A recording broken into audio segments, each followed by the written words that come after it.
Check check check check check check అన్నయ్య అందరికీ praise the lord. అందరూ బాగున్నారు. ఒక పాట పాడుకుందాం.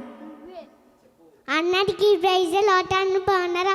ఒక పాట సిద్ధపడువా సిద్ధపడుమా సిద్ధపడువా పాపాకున్నాం. చెప్పులు కడదాం, దేం మైంపరుద్దాం. Clap your hand.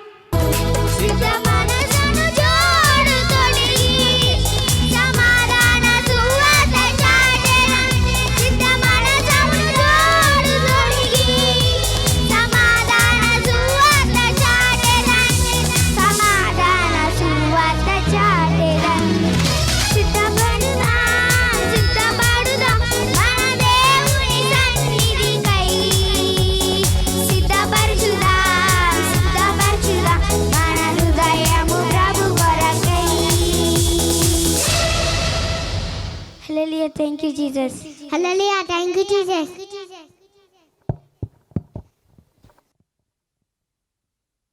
నా యేసు ప్రేమ మధురమైనది, నా యేసు ప్రేమ మరపు కడలే గర్జించిన మరణపు ఛాయలే దరిచేరనీయక, మరణపు ఛాయలే దరిచేరనీయక, గిట దాచిన నీ ప్రేమ మధురం. ప్రేమ ప్రేమ ప్రేమ నా యేసు ప్రేమ. ప్రేమ ప్రేమ నా యేసు ప్రేమ మధురమైనది, నా యేసు ప్రేమ మరపురానిది, నా తండ్రి ప్రేమ. నది నా యేసు ప్రేమ మరపురానిది, నా తండ్రి ప్రేమ. మరువలేనిది నా యేసుని ప్రేమ, మరువలేనిది నా యేసుని ప్రేమ. మధురాతి మధురం నా ప్రియుని ప్రేమ. ప్రేమ ప్రేమ ప్రేమ నా యేసు ప్రేమ. ప్రేమ ప్రేమ నా యేసు ప్రేమ మధురమైనది, నా యేసు ప్రేమ మరపురానిది, నా తండ్రి ప్రేమ. చప్పట్లు కొట్టి మనందరూ ప్రభుని కనపడదాం. హల్లెలూయా హల్లెలూయా హల్లెలూయా.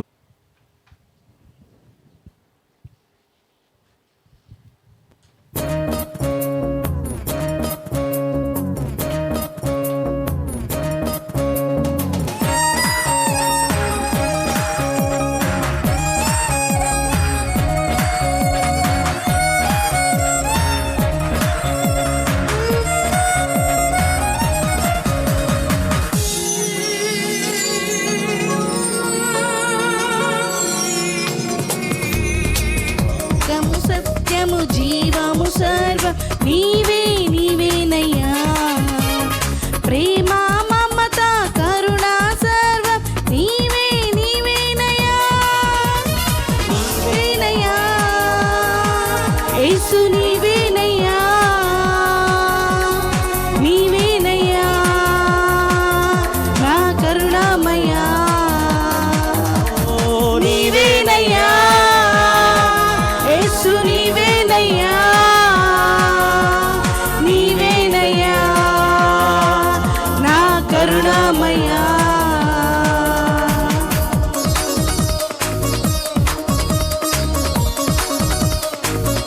Praise the Lord. హల్లెలూయా.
చేరితివి, నీ వెలుగు దారిని చూపితివి.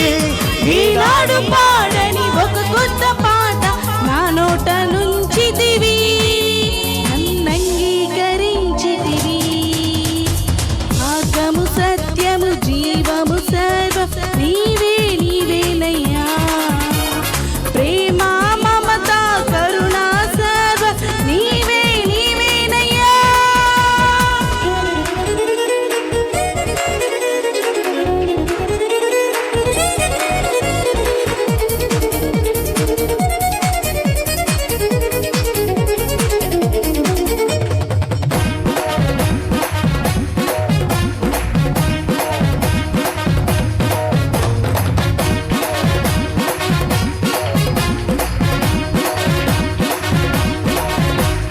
జ్ఞానిని నేనని అనుకుంటిని, ఈ కీడు రాదని అనుకుంటిని.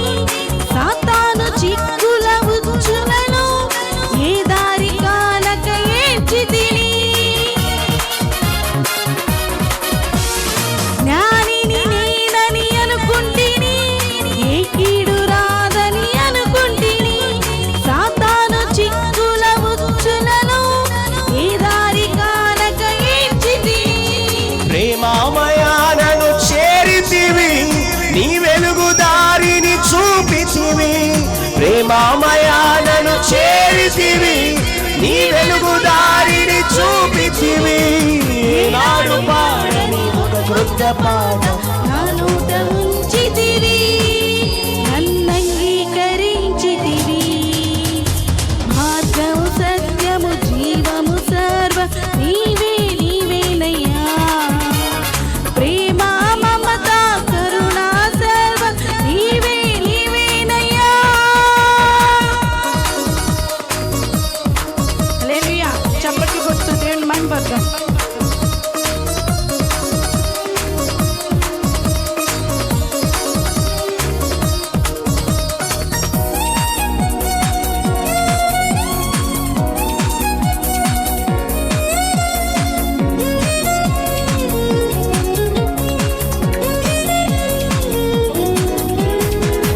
Glory, hallelujah, hallelujah.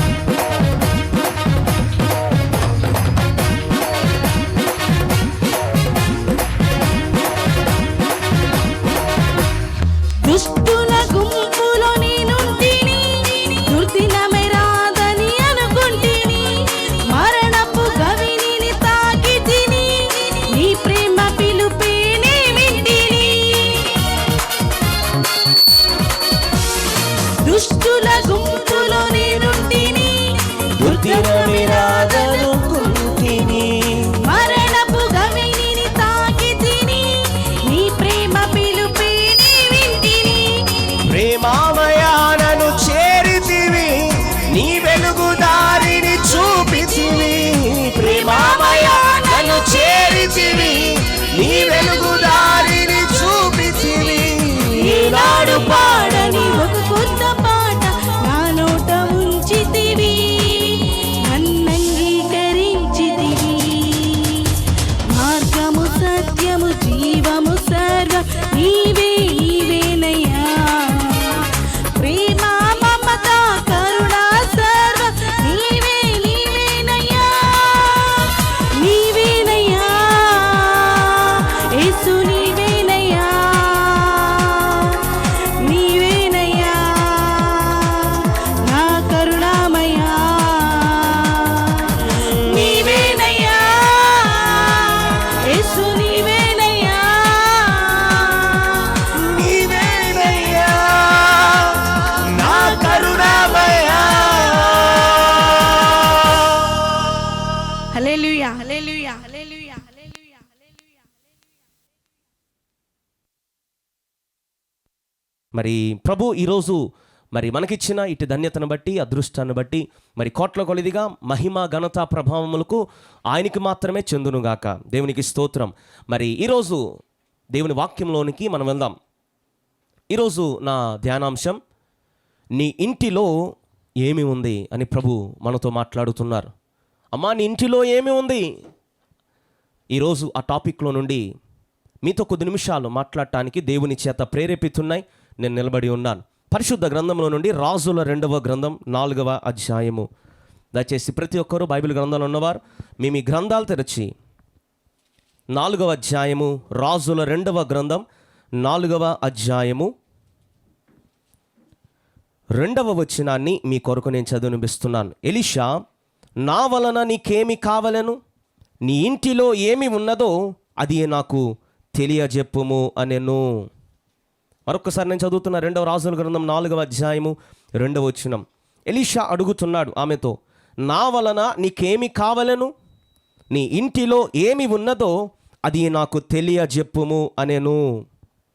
ప్రియమైన దేవుని బిడ్డలారా, తెలిసిన సందర్భమే. దీనిలో నుండి అనేకమైన సార్లు వర్తమానం అందించడమైంది. అనేకమైన కోణాల్లో నుండి దాసులు కూడా ఎన్నోసార్లు దీనిలో నుండి వర్తమానం చెప్పారు. ఈరోజు ప్రభు ఈ వచనములో నుండి ప్రభు మనతో ఏం మాట్లాడబోతున్నారు? 2 మాటలు మరి చూస్తున్న వారు, తెలియని వారు ఎవరైనా ఉన్నారేమో వారి కొరకు 2 మాటలు చెప్తున్నా. ఎలీషా గారి దగ్గర కొంతమంది శిష్యులు, అంటే కొంతమంది జూనియర్ పాస్టర్స్, కొంతమంది ప్రవక్తలు దైవజనులు అయిన ఎలీషా గారి దగ్గర ఉండేవారు. వారు మరి ఎంతో చక్కగా దైవజనుడు అయిన ఎలీషా ఎక్కడికి వెళ్ళినా ఖచ్చితంగా ఈ పాస్టర్స్ అందరూ, అంటే ఈ ప్రవక్తలందరూ దైవజనులతో పాటు వెళ్ళేవారు. అలాంటి పరిస్థితుల్లో ప్రవక్తల శిష్యుల భార్య, మరి ఆ ప్రవక్తలలో ఒక ప్రవక్త మరణించాడండి. మరణించిన ఆ పరిస్థితిలో మొత్తం అప్పులు చేసినట్టుగా భార్యకు తెలియదు, పిల్లలకి తెలియదు. అలాంటి పరిస్థితిలో సడన్గా భర్త చనిపోయాడు. ఇలాంటి పరిస్థితిలో మరి చనిపోయిన ఆ వేళలో ఇప్పుడు శవం ఇంటి ముందు ఉంది. ఎంతో బాధపడుతుంది భార్య, పిల్లలు, అదేవిధముగా ఊరు జనమంతా అక్కడే ఉన్నారు. అలాంటి పరిస్థితిలో మరి ప్రవక్తల శిష్యుల భార్య ఇంకా కార్యక్రమాల కొరకు సిద్ధపడుతున్నారు అందరూ. అలాంటి పరిస్థితుల్లో ఎక్కడెక్కడైతే అప్పులు చేశాడో ఈ వ్యక్తి, అప్పులు చేసిన వాళ్ళంతా వచ్చేసారండి. ఇదిగో నీ భర్త ఎంత అప్పు కట్టాలి, ఇదిగో నీ భర్త ఎంత అప్పు కట్టాలి అంటే అప్పుల వాళ్ళంతా ఇంటి మీద పడ్డారు. అలాంటి పరిస్థితులు ఈమెకి ఏమి చేయాలో తెలియదు. ఒక స్త్రీ ఏమి చేయలేని పరిస్థితిలో ఉన్న ఈమె ఏమైందో తెలుసా? గబగబా ఆమెకు దైవజనుడు గుర్తొచ్చారు, ఎలీషా గారు గుర్తొస్తే గబగబా పరిగెత్తుకుంటా, అయ్యా నా పరిస్థితి ఇది, నా భర్త ఇలా అప్పులు చేశాడు, ఇప్పుడే అప్పులు కడితే తప్ప మరి శవాన్ని తీసుకువెళ్ళటానికి వీల్లేదు అంటున్నారు. పిల్లలిద్దరిని ఎంత అప్పు ఉందో అంతకాలం కొలువు చేయించుకొని వాళ్ళ కింద దాసులుగా పిల్లలిద్దరిని పెట్టేసుకుంటాను అంటున్నారు. మరి అయ్యా ఇలాంటి పరిస్థితిలో నీవు గుర్తొచ్చావు, నీ దగ్గరికి వచ్చాను, ఏం చేయమంటావు? అలాంటి పరిస్థితిలో ప్రవక్త ఎలీషా అంటున్నాడు, అమ్మా నా వల్ల నీవేం కావాలని వచ్చావో తప్పకుండా నీకు ఇస్తాను, కానీ నీ ఇంటిలో ఏముందో అది ముందు నాకు చెప్పమ్మా. ఏమండి, ఈమె ఎంతో వేదనతో వచ్చింది దైవజనుడైన ఎలీషా గారి దగ్గరికి.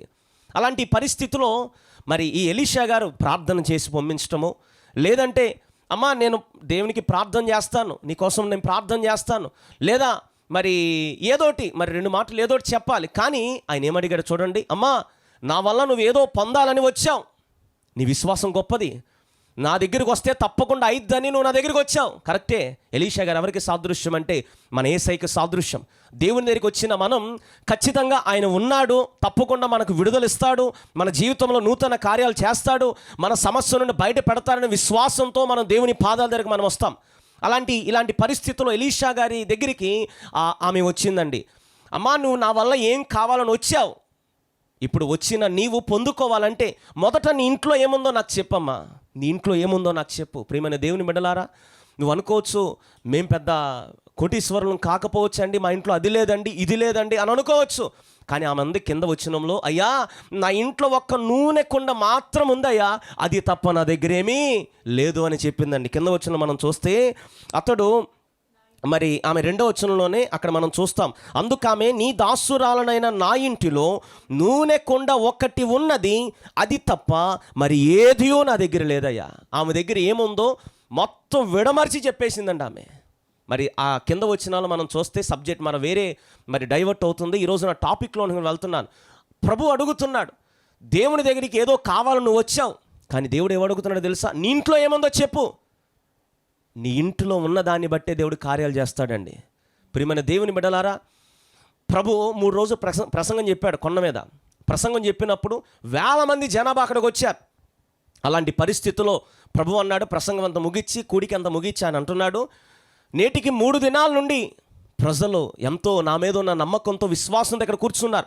వీళ్ళని ఏదోటి తృప్తిపరచి పంపించాలని అనుకున్నాడు ఆయన. శిష్యులందరిని పిలిచి వీళ్ళకి ఏదోటి పెట్టి పంపించాలి, మరి సిటీకి వెళ్ళి మీరు ఏదైనా వీళ్ళ కోసం తీసుకురండి అంటే, అక్కడ ఫిలిప్ వీళ్ళంతా అంటున్నారు, అయ్యా వీళ్ళకి ఆహారం తీసుకురావాలంటే చాలా కష్టతరం, ఎందుకంటే ప్రొద్దుగుంగిపోతుంది, ఈ టైంలో మరి ఏమీ దొరకవు, ప్రార్థన చేసి పంపించే అయ్యా. ప్రభు అన్నాడు, కాదు వీళ్ళకి ఏదో ఒకటి పెట్టి పంపించాలి. వచ్చిన వాళ్ళ దగ్గర ఏదో ఒకటి తెచ్చుకుంటారు కదా, ఒకసారి ఎంక్వైరీ చేయంటే ఒక చిన్న పిల్లవాడి దగ్గర 5 రొట్టెలు 2 చేపలు ఉన్నాయండి. ఆ 5 రొట్టెలు 2 చేపలు యేసయ్య చేతిలో పెట్టగా ఇప్పుడు 5,000 మంది పురుషులు అక్కడ ఉన్నారు. స్త్రీల లెక్క లేదు బైబిల్లో, పిల్లల లెక్క లేదు. కానీ మరి పండితులు అంటున్నారు దాదాపు 15 నుండి 20,000 మంది జనాభా అక్కడ ఉంటారు. అలాంటి పరిస్థితిలో వచ్చిన వాళ్ళందరినీ తృప్తిపరిచి పంపించాడు. ఎన్ని రొట్టెలు ఉన్నాయి యేసయ్య చేతిలో? 5 రొట్టెలు 2 చేపలతో 20,000 మందికి పెట్టగా ఇంకా 12 గంపలు మిగిలినాయి. అంటే యేసయ్య చేతిలో ఎప్పుడైతే ఆ రొట్టెలను ఆ చిన్ని వాటిని యేసయ్య చేతులు ఎప్పుడైతే పెట్టారో అప్పుడు వాటిని దేవుడు ఆశీర్వదించాడు. ఇంకొక సందర్భంలో నేను వెళ్ళాలనుకుంటున్నాను. మరి అలాంటి పరిస్థితిలో మరి యేసయ్యకి పరిచర్య ఆరంభమయ్యాడు. ఆ ఆరంభం చేసిన ఆ పరిస్థితిలో యోహాను శుభవార్త 2వ అధ్యాయంలో ఒక వివాహానికి ఆయన పిలిచారండి. పిలిచినప్పుడు అక్కడ ద్రాక్షారసం అయిపోయింది. ద్రాక్షారసం అయిపోయిన పరిస్థితిలో డైరెక్ట్గా నేను కాంటెక్స్ట్లో వెళ్ళిపోతున్నాను. అక్కడ ఏమున్నాయి అని అడిగాడు. అక్కడ ఏమున్నాయి? అయ్యా 6 రాతి బాణాలు తప్ప ఏమీ లేవయ్యా, 6 రాతి బాణాలు ఉన్నాయి. ప్రభు అడుగుతున్నాడు, అక్కడ ఏమున్నాయి? నేను అద్భుతం చేస్తా. శిష్యులను పిలిచి పరిచారకులను పిలిచి ఆ బాణలను నీళ్లతో నింపండి అంటే 6 ఖాళీ బాణలను ఎప్పుడైతే నీళ్లతో నింపాడో అక్కడ ప్రభు అద్భుతం చేశాడండి. ఆగిపోయిన వివాహం సాగిపోయేట్టుగా ప్రభు చేశాడు. యేసుక్రీస్తు పరిచర్య చేసిన 3.5 సంవత్సరాలలో మొట్టమొదటి అద్భుతం యేసు ఆ సూచక క్రియ చేసింది అదే ఫస్ట్ టైం అండి. ప్రియమైన దేవుని బిడ్డలారా, యేసయ్య చేతిలో 5 రొట్టెలు 2 చేపలను 20,000 మందికి, అంటే బైబిల్లో 5,000 మంది పురుషులు లెక్కించబడ్డారు. పండితులు లెక్క 15 నుండి 20,000 మంది తినగా ఇంకా 12 గంపలు మిగిలినాయి. అంటే మన ఇంటిలో ఏముందో దాన్ని పట్టుకునే ప్రభు అద్భుతాలు చేస్తాడు. ప్రియమైన దేవుని బిడ్డలారా, ప్రభు అడుగుతున్నాడు, మరి అక్కడ ఎలీషా గారు, అమ్మా నా వల్ల నువ్వేదో పొందాలని వచ్చావు, కానీ నీ ఇంట్లో ఏముందో చెప్పు, నీ ఇంట్లో ఏముందో చెప్పు. ప్రియమైన దేవుని బిడ్డలారా, ఈరోజు మన ఇంట్లో ఏముండాలి? నా ప్రసంగ అంశం అదే కదా, నీ ఇంట్లో ఏముందో అది నాకు చెప్పు, నీ ఇంట్లో ఏముందో అది నాకు చెప్పు. మొదటగా ప్రభు మన జీవితంలో అద్భుతాలు చేయాలని నువ్వు ఆశపడుతున్నావు. చూస్తున్న ప్రతి ఒక్కరూ యేసుక్రీస్తు మీ అందరి జీవితంలో అద్భుత కార్యాలు చేయాలని మీరు ఆశపడుతున్నారు, ఆశ్చర్య కార్యాలు చేయాలని మీరు ఆశపడుతున్నారు. కానీ అలాంటి కార్యాలు జరగాలంటే మన ఇంట్లో ఏమేమి ఉండాలో కొన్ని విషయాలు మీతో మాట్లాడటానికి నేను దేవుని చేత ప్రేరేపితూ నేను నిలబడి ఉన్నాను. మన ఇంట్లో ఏముండాలి? ఫస్ట్ గారండి మా ఇంట్లో ఏసీ ఉందండి, ఫస్ట్ గారండి మా ఇంట్లో కూలర్ ఉందండి, మా ఇంట్లో మంచి ఫ్రిడ్జ్ ఉందండి, మంచిగా బిల్డింగ్ కట్టుకున్నామండి. అవన్నీ సెకండరీ. ఓకే, దేవుడు ఇచ్చాడు మీకు, అవన్నీ కాదు అంటలేదు, అవన్నీ కరెక్టే. కానీ ప్రాముఖ్యముగా మన ఇంట్లో ఏముండాలి? ప్రాముఖ్యముగా మన ఇంట్లో ఏముండాలి చూద్దాం. మన పరిశుద్ధ గ్రంథములో అసలు మన ఇంట్లో ఏముండాలో కొన్ని విషయాలు మనం ధ్యానం చేద్దాం. అపోస్తలుల కార్యం 10వ అధ్యాయము 2వ వచనం. మన జీవితంలో కార్యం జరగాలి అంటే మనం ప్రభు దగ్గరకు వస్తున్న మనం దేవుని పాదాల చేత మోకరించి కళ్ళు మూసుకుని, ప్రభువా తండ్రి, అబ్బా తండ్రి, నాకు ఈ మేలు కావాలయ్యా, అప్పులను విడుదల కావాలయ్యా, నాకు స్వస్థత కావాలయ్యా, నా జీవితంలో నూతన కార్యం జరగాలయ్యా అని ప్రార్థన చేస్తున్న నీతో ప్రభు అంటున్నాడు, నీ ఇంట్లో ఏముందో నాకు చెప్పు. మన ఇంట్లో ఏముండాలి? మొట్టమొదటిగా ఏమున్నా ఏమీ లేకపోయినా మనకి మరి ఫ్రిడ్జ్ ఉన్నా, కూలర్ ఉన్నా, మంచి మరి స్విమ్మింగ్ పూల్ ఉన్నా, మంచి బంగళాస్ మనకు ఉండొచ్చు. కానీ వాటన్నిటికంటే ప్రాముఖ్యమైనవి మన ఇంట్లో ఏముండాలి? ఫస్ట్ వన్, అపోస్తలుల కార్యం 10వ అధ్యాయము 2వ వచనం. అతడు తన ఇంటి వారందరితో కూడా దేవుని యందు భయభక్తులు గలవాడై ఉండి ప్రజలకు బహుధర్మ కార్యములు చేయుచు ఎల్లప్పుడూ దేవునికి ప్రార్థన చేయుచు వచ్చెను. ప్రియమైన దేవుని బిడ్డలారా, ఇక్కడ ఆ కాంటెక్స్ట్ 10వ అధ్యాయం 1వ వచనం మీరు చూస్తే, ఇటలీ పటాలములో కొర్నేలి, శతాధిపతి అని కొర్నేలి ఒక మంచి భక్తిపరుడు ఉన్నాడండి. ప్రియమైన దేవుని బిడ్డలారా, కొర్నేలి దేవుని నమ్ముకున్న వ్యక్తి కాదు, దైవ క్రమాలు తెలిసిన వ్యక్తి కాదు, బాప్తిసం పొందిన వ్యక్తి కాదు. అయినా సరే ఇటలీ పటాలములో శతాధిపతి మరి ఈ వ్యక్తి 100 మంది మీద అధికారాన్ని, శతాధిపతి.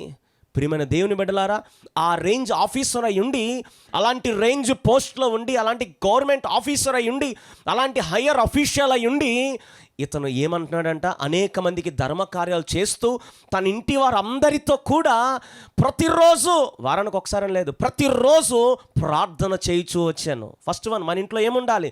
ప్రార్థన మన ఇంట్లో ఉండాలి. ప్రార్థన మన పరిస్థితులను మారుస్తుంది. ప్రార్థన దేవునికి ఇష్టం, కానీ ప్రార్థన మనకి కష్టం. దేవునికి ప్రార్థన అంటే ఇష్టం, కానీ ఆ ప్రార్థన మనకంటే కష్టం. ప్రియమైన దేవుని బిడ్డలారా, కొంతమందికి ఆ ప్రార్థన, ఆ మందిరానికి వెళ్తేనే ప్రార్థన చేయాలనిపిస్తుంది. మరి కొంతమందికి మరి దేవుడు ఏదో చేస్తే తప్ప ప్రార్థన చేయాలనిపిస్తుంది. కానీ ప్రభు అంటున్నాడు అక్కడ, నీ దగ్గర ఉన్నా లేకపోయినా, నువ్వు అనుకున్న జరిగినా జరగకపోయినా, పరిస్థితులను వ్యతిరేకంగా ఉన్నా, ప్రార్థన చేస్తే నీ ప్రార్థన నీ పరిస్థితులను మార్చబోతుంది. ఆమేన్, హల్లెలూయా. మంచి మరి ఆ పాట నాకు ఇష్టమైన మరి పాట అండి. మరి అన్ని వేళల వినువాడు నీ ప్రార్థనలన్నీయు, ఏ భేదము లేకయే ఆలకింపనై ఉన్నాడు. ప్రార్థించుము అలయక్కనే కనిపెట్టుము విశ్వాసముతో. ఈ అనుపల్లవి అంటాడు, నీ ప్రార్థనే మార్చును నీ స్థితి.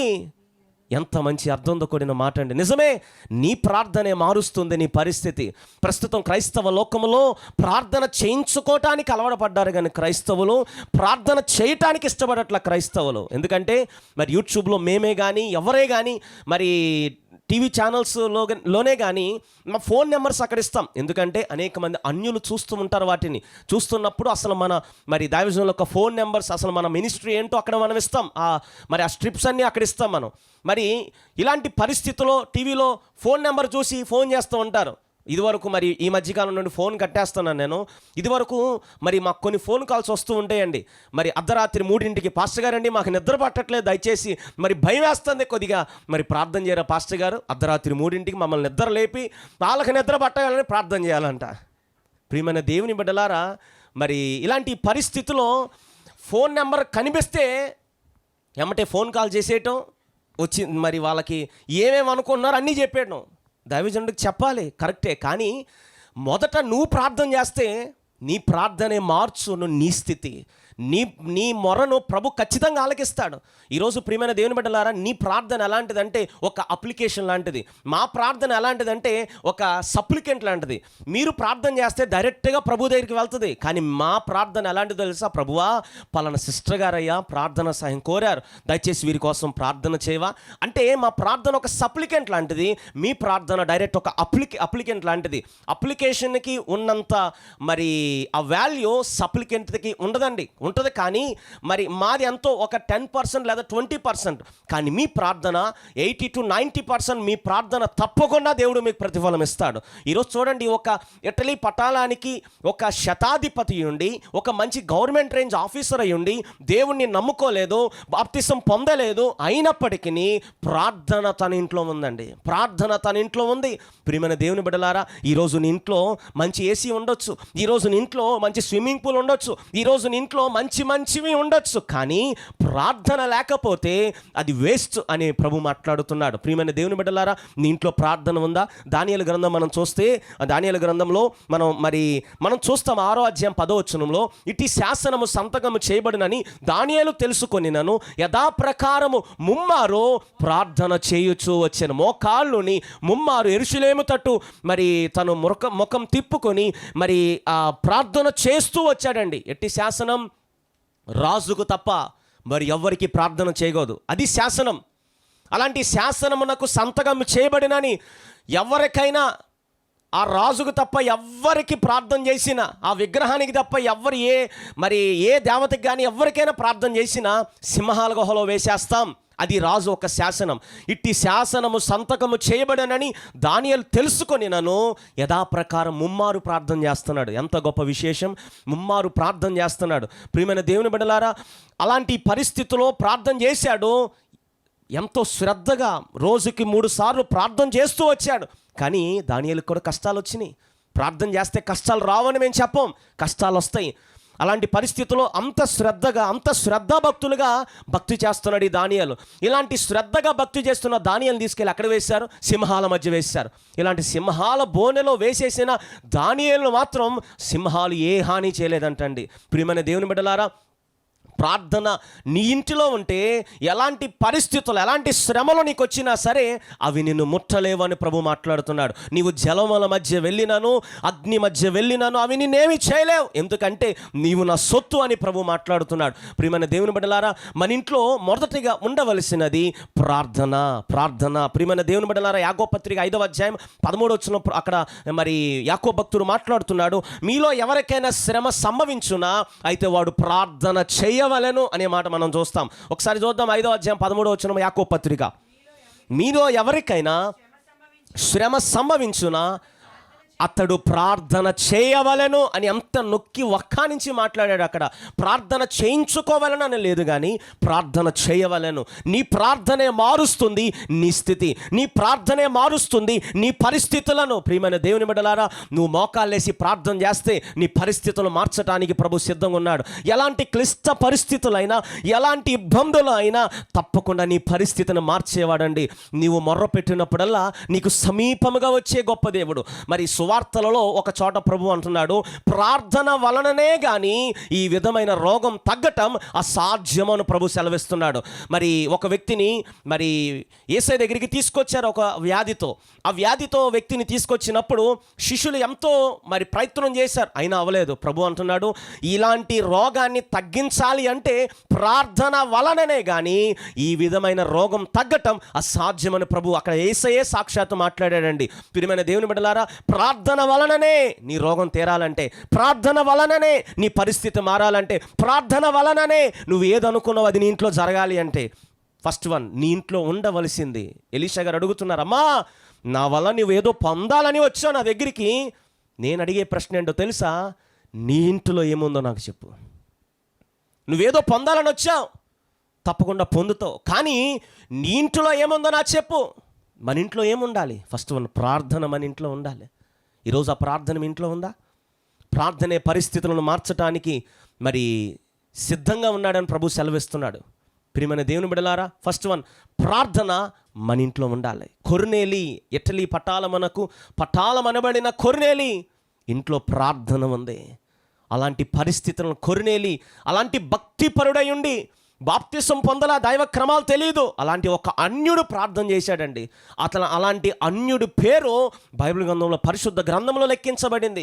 కారణం ఏంటో తెలుసా? అతడు భక్తిపరుడు, అతడు ప్రార్థనాపరుడు. ఈరోజు మనకి ఏ పేరు లేకపోయినా ప్రార్థనాపరుడండి, ప్రార్థనాపరురాలండి అనే పేరు మనం సంపాదించుకోవాలి. ప్రియమైన దేవుని బిడ్డలారా, మన ఇంట్లో మొట్టమొదటిగా ఉండవలసింది ప్రార్థన. రెండవదిగా మన ఇంట్లో ఏముండాలి? లూకా శుభవార్త 10వ అధ్యాయము 39వ వచనం మనం చూద్దాం. త్వరగా మరి త్వరగా చెప్పాలని నేను ఆశపడుతున్నా. లూకా శుభవార్త 10వ అధ్యాయం 39వ వచనం. ఆమెకు మరియా అను సహోదరి ఉండెను. నీవు యేసు పాదాల యొద్ద కూర్చుండి ఆయన బోధ వినుచుండెను. మార్త విస్తారమైన పనులు పెట్టుకుని బహుగా విచారపడెను అనే మాట మనం చూస్తున్నాం. తొందరపడుతుంది, విచారపడుతుంది. మరియ, మార్త అనే ఇద్దరు అక్క చెల్లెలు ఉన్నారండి. యేసుక్రీస్తు ఎప్పుడు ఆ ఊరు వచ్చినా సరే ఆ ఇంటిని టచ్ చేస్తూ వెళ్ళేవాడు. ఎందుకు ఆ ఇంటికి వచ్చేవాడో తెలుసా? ఆ ఇద్దరు అక్క చెల్లెల్లో మార్త మాత్రం పనులు బిజీ. మరియ మాత్రం యేసయ్య రాగానే వాక్యం చెప్తూ ఉండేవాడు, వాక్యం బోధిస్తూ ఉండేవాడు. ఆ వాక్యం బోధిస్తున్నప్పుడు మరియ మాత్రం యేసయ్య పాదాల చెంత కూర్చుని ఆ వాక్యం వినేదంట. రెండవదిగా మన ఇంట్లో ఉండవలసింది దేవుని వాక్యం. దేవుని వాక్యం. ప్రియమైన దేవుని బిడ్డలారా, యేసయ్య మన ఇంట్లో ఉండాలి అంటే వాక్యం మన ఇంట్లో ఉండాలి. ఎందుకో తెలుసా? ఈ సకల సృష్టిని, ఇంత అందమైన సృష్టి కలిగింది అంటే కారణం ఏంటో తెలుసా? ఆ వాక్కునే. దేవుడు వెలుగు కలుగుగాక అంటే వెలుగు కలిగింది.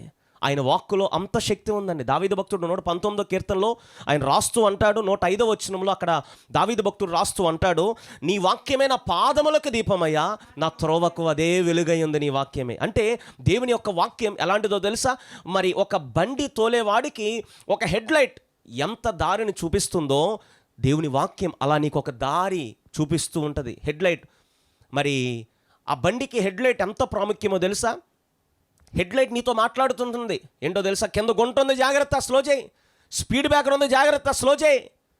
అదిగో అక్కడ మరి బోర్డు పెట్టారు, టర్నింగ్ ఉంది, యూటర్న్ ఉంది అని బోర్డు పెట్టారు, జాగ్రత్త స్లో చేయి అంటే నీతో ఎవరు మాట్లాడుతుంది? ఆ ముందు నీకన్నా ముందు ట్రావెల్ చేస్తుంది లైట్, ఆ ట్రావెల్ నీతో మాట్లాడుతుంది, జాగ్రత్త, మలుపు ఉంది జాగ్రత్త, గుంట ఉంది జాగ్రత్త, స్పీడ్ బ్రేకర్ ఉంది.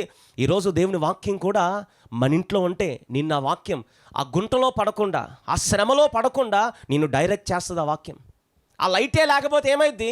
బండిలు గుంటలో పడిద్ది, మనకి దెబ్బలు తగులుతాయి. ఆ లైటే లేకపోతే ఏం జరిగిద్ది? ఆ యూటర్న్ చేయకుండా ఎక్కడికో వెళ్ళిపోతాం పొలాల్లోకి.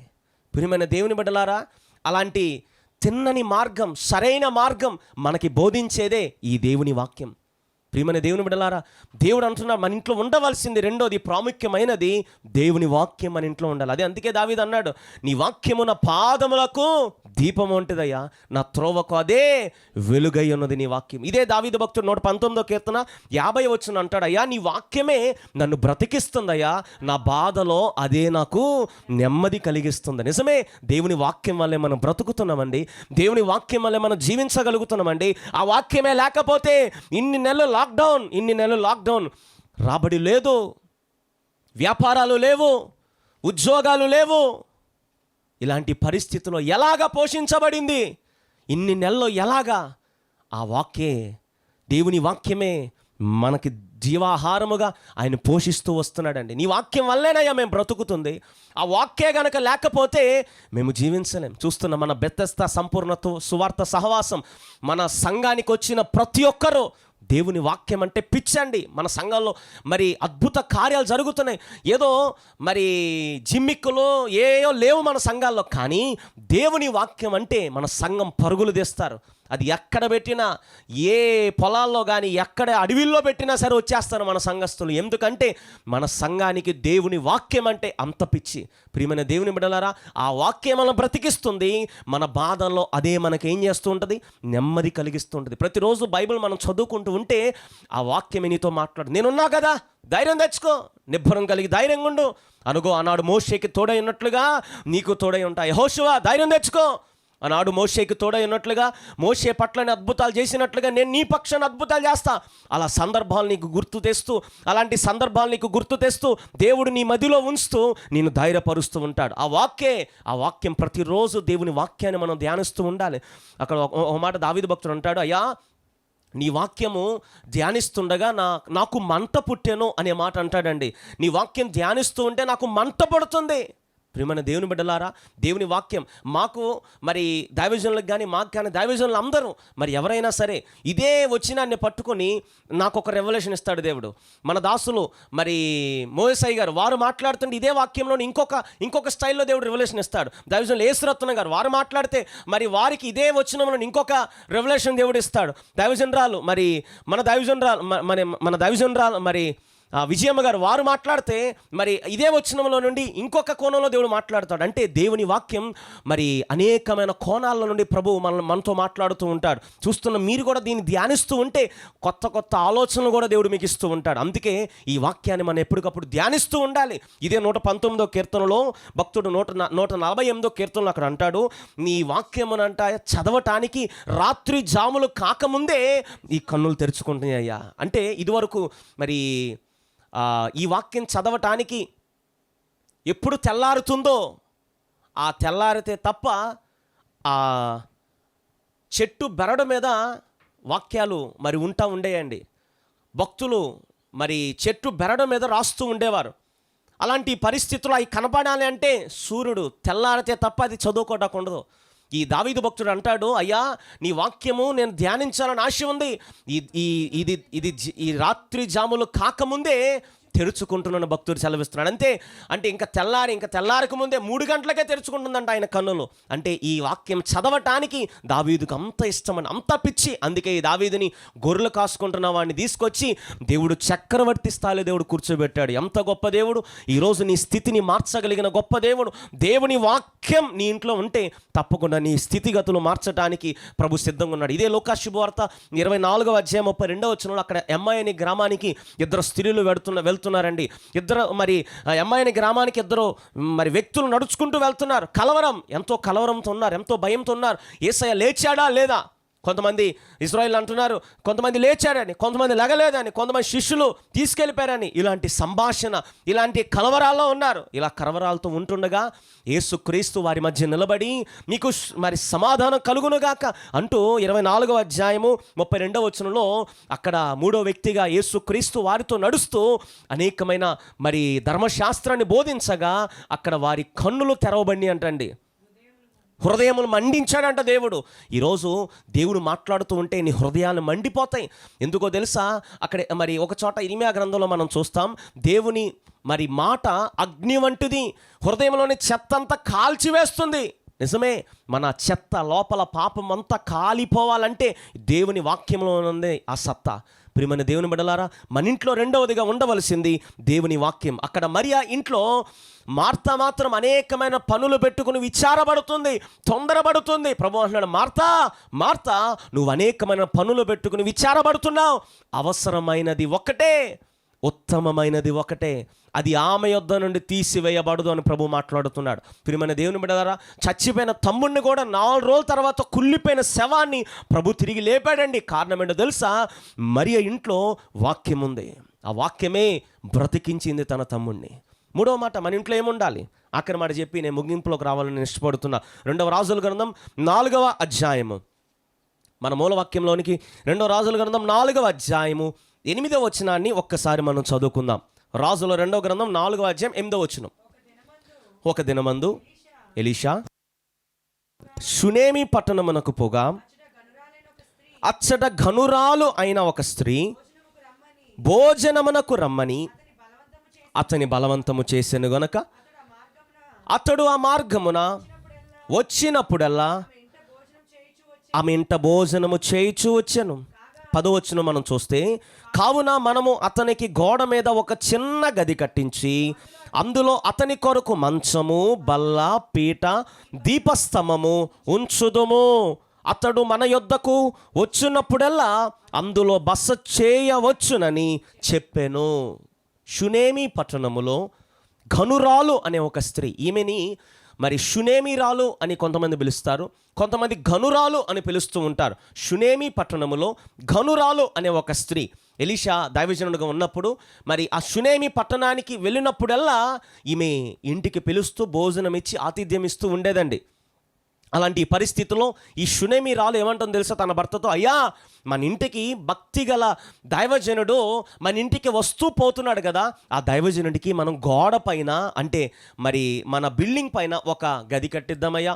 ఆ గదిలో ఒక మరి ఒక మంచము, బల్ల, పీట, దీపస్తంభము, వీటి యొక్క మర్మాల గురించి ఒక సబ్జెక్ట్ నేను మీతో మాట్లాడాను.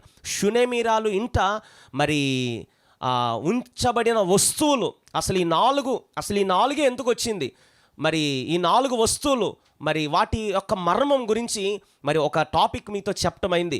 మరి ఒక్కసారి మన యూట్యూబ్లో మీరు చూస్తే ఆ టాపిక్ దాంట్లో మనకు కనిపిస్తుంది.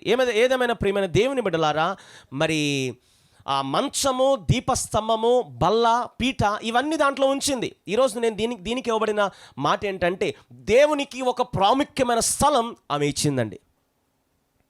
ఏమంటే తన భర్త ముసలివాడు, మ్యారేజ్ అయితే చేసుకుంది కానీ తన భర్త ముసలివాడు, ఆమెకి సంతానం లేరు, ఆస్తి అయితే బాగుంది, తన భర్త మంచి ఆసామి, కానీ తన భర్త ముసలివాడై ఉండి ఇంత శ్రద్ధగా భక్తి చేస్తుంది. ఎలీషా అంటాడు, అమ్మా ఇంత శ్రద్ధాభక్తులు కింద వచ్చిన మనం చూస్తే ఇంత శ్రద్ధాభక్తులు నా మీద నువ్వు కనపరుస్తున్నావు కదా, మరి నీకు నా వల్ల నువ్వేం కావాలని నువ్వు అనుకుంటున్నావు, నా వల్ల నువ్వేం పొందాలని నువ్వు అనుకుంటున్నావు అనే మాట అడిగాడండి. అంటే ఎంత శ్రద్ధగా భక్తి చేస్తుందంటే, మరి ఏదో దేవుని దగ్గర నుంచి ఏదో ఆశపడుతుందామే, ఏదో పొందాలని కోరుకుంటుందామే. ప్రియమైన దేవుని బిడ్డలారా, నువ్వు కూడా ఎంతో శ్రద్ధగా భక్తి చేస్తున్నావు. ఎన్ని పనులు నీకున్నా, ఎన్ని ఆటంకాలు నీకున్నా, మరి నువ్వు మాత్రం లైవ్లోకి ప్రతిరోజు 7 గంటలకి మరి నువ్వు వచ్చేస్తున్నావు లైవ్లోకి. కానీ ప్రభు అడుగుతున్నాడు, దేవుని వల్ల ఏదో కావాలని నువ్వు అనుకుంటున్నావు, దేవుని వల్ల ఏదో పొందాలని నువ్వు అనుకుంటున్నావు, అది నీ పరిస్థితులు ఏదైనా సరే మార్చడానికి ప్రభు సిద్ధంగా ఉన్నాడు. ప్రియమైన దేవుని బిడ్డలారా, పరిస్థితులు మార్చగలిగిన సమర్థుడు ఆయన ఒక్కడే. ఏ పరిస్థితినైనా మార్చగలిగిన సమర్థుడు ఆయన ఒక్కడే. ప్రియమైన దేవుని బిడ్డలారా, ఆ షునేమిరాలు, ఆ గనురాలు ఇంట్లో దేవునికి ఒక ప్రాముఖ్యమైన స్థలం ఆమె ఇచ్చిందండి. ఈరోజు ఫ్రిడ్జ్ పెట్టడానికి స్థలం ఉంటుంది మనకి, ఏసీ ఫిట్ చేయడానికి స్థలం ఉంటుంది మనకి, మంచం వేయటానికి స్థలం ఉంటుంది మనకి, బీరువా పెట్టడానికి స్థలం ఉంటుంది మనకి, మనం మరి చక్కగా సోఫాలు పెట్టుకోవడానికి స్థలం ఉంటుంది మనకి. కానీ దేవుణ్ణి కలుసుకోవటానికి ఒక ప్రాముఖ్యమైన స్థలం నీ ఇంట్లో ఉందా అని ప్రభు మాట్లాడుతున్నాడు. చూడండి, ఆమెకి డబ్బుందా? ఫుల్గా డబ్బు ఉంది, మంచి భర్తనిచ్చాడు దేవుడు, అదేవిధంగా అన్ని దేవుడు ఆమెకి ఇచ్చాడు. కానీ దేవునికి ఒక ప్రాముఖ్యమైన స్థలం, అన్నిటికైనా ప్రాముఖ్యం దేవునికి ఒక ప్రాముఖ్యమైన స్థలం ఆమె ఇచ్చిందండి. ఈరోజు నీ ఇంట్లో అన్నీ ఉండొచ్చు, కానీ దేవుడు నువ్వు కలుసుకోవటానికి ఒక ప్రాముఖ్యమైన స్థలం ఉందా అని ప్రభు మాట్లాడుతున్నాడు. మూడవదిగా మన ఇంట్లో ఏముండాలి? దేవునికి ఒక ప్రాముఖ్యమైన స్థలం ఉండాలి. తన భర్త ముసలివాడు కావచ్చు, కానీ ఎలీషా ఏమన్నాడు తెలుసు? అమ్మా, ఇంత శ్రద్ధాభక్తులు కనపరుస్తున్నావు కదా, వచ్చే ఈ రోజున నీ ఒంట్లో బిడ్డ ఉంటాడమ్మా. తన భర్త ముసలివాడు కావచ్చు, నా దేవుడు లేని వాటిని ఉన్నట్లుగా పిలవగలిగిన దేవుడు, మృతమైన దాన్ని సజీవముగా లేపగలిగిన దేవుడు నా దేవుడు. అలాంటి గొప్ప దేవుడు ఆమె జీవితంలో భర్త ముసలివాడు కావచ్చు, కానీ ఆమెకి వచ్చే ఆ రోజున ఏదైతే దేవుడు మాట ఇచ్చాడో మాట ఇచ్చినట్లుగా, మాట తప్పే దేవుడు కాదు నా దేవుడు. మాట ఇచ్చుటకు ఆయన నరుడు కాదు, ఆయన గొప్ప దేవుడు. ఈరోజు నీ జీవితంలో ఏదో మాట ఇచ్చుంటాడు ఆయన, మాట ఇచ్చిన దేవుడు ఆ మాట తప్పేవాడు కాదు. త్వరలో ఆ మాట నెరవేరుస్తాడు. అది సంవత్సరానికి నెరవేరుస్తాడు, కొంతమందికి రోజుల్లో నెరవేరుస్తాడు. ఆలస్యమైన తప్పకుండా నీ జీవితంలో ఆయన మాట ఇచ్చిన దేవుడు ఆ మాట తప్పకుండా నీ పట్ల నెరవేరుస్తాడు. హల్లెలూయా. ఆమె జీవితంలో మాట ఇచ్చిన దేవుడు మాట తప్పలా. ఎందుకండి? తన భర్త ముసలివాడు, ఎందుకండి దేవుడు మాట ఇచ్చాడు, మాట తప్పలేదు, ఎందుకు ఆమె పట్ల ఆ కార్యం జరిగించాడు అంటే దేవునికి ఒక ప్రాముఖ్యమైన స్థలం ఆమె ఇచ్చింది. ఈరోజు పాస్టర్ గారండి, అయితే మా బిల్డింగ్ పైన కూడా మేము కట్టించామంటారా? మీకోసం మంచి స్థలం ఆనాడు ఎలీషా గారికి ఆ షునేమీరాలు కట్టించిందిగా, మేము మీకోసం కట్టివ్వాలా? కాదు. నీ హృదయం అనే ఆలయంలో దేవునికి చోటుందా? అన్నిటికీ చోటు ఉంటుంది. నీ హృదయంలో అందరికీ చోటు ఉంటుంది, కానీ దేవునికి చోటు ఉందా? దేవునికి ఒక ప్రాముఖ్యమైన స్థలం నీ గుండెల్లో ఉందా? ప్రభు మాట్లాడుతున్నాడు. అన్నిటికన్నా అందరికన్నా ఫస్ట్ ఉండవలసింది నా యేసయ్యే. అతడు దేవుణ్ణి ఎవరైతే గణపరుస్తారో వాళ్ళని దేవుడు గణపరుస్తూ ఉంటాడు. ఈరోజు ప్రియమైన దేవుని బిడ్డలారా, నా సందేశం నేను ముగిస్తున్నాను. ప్రభు అడుగుతున్నాడు, స్థలమియుడి. 12 సంవత్సరాలు కలిగిన తన కుమార్తె యాయిరు యేసయ్య దగ్గరికి వచ్చాడు, యేసయ్యని ఇంటికి తీసుకువెళ్తున్నాడు. కానీ యేసయ్య ఇంటి బయట ఆగిపోయాడు. అయ్యా లోపలికి రా. యాయిరు అంటున్నాడు, అయ్యా లోపలికి రా అంటే ప్రభు ఏమన్నాడు తెలుసా? నాకు స్థలమియుడి. ప్రభు కోరేది ప్రాముఖ్యమైన స్థలం ఆయన కోరుకుంటున్నాడు. నాకు స్థలమియుడి. నీ కూతురు బ్రతకాలంటే నీ ఇంట్లో గోల, నీ ఇంటిలో ఆ ఏడుపు, ఆ రోదన, వాళ్ళందరినీ బయటికి పంపించు. నేను ఇంట్లో ఉండాలి అంటే నాకు స్థలమియుడి. ఎప్పుడైతే యాయిరు అధికారి, అనేక మంది ఆఫీసర్స్ వచ్చారు, బంధువులంతా వచ్చారు, యేసయ్యకి మొదటి స్థానం ఇచ్చాడు యాయిరు. వాళ్ళందరినీ బయటికి పంపించేశాడు. ఇప్పుడు యేసయ్యని లోపలికి పిలవకుండానే ఆయన వచ్చాడు లోపలికి. చిన్నదానా లే, తన చేయి పట్టుకుని తలితాకుమి అని బైబిల్లో ఉన్నది. అంటే చిన్నదానా లే, చచ్చిపోయిన కూతుర్ని దేవుడు తిరిగి లేపాడు.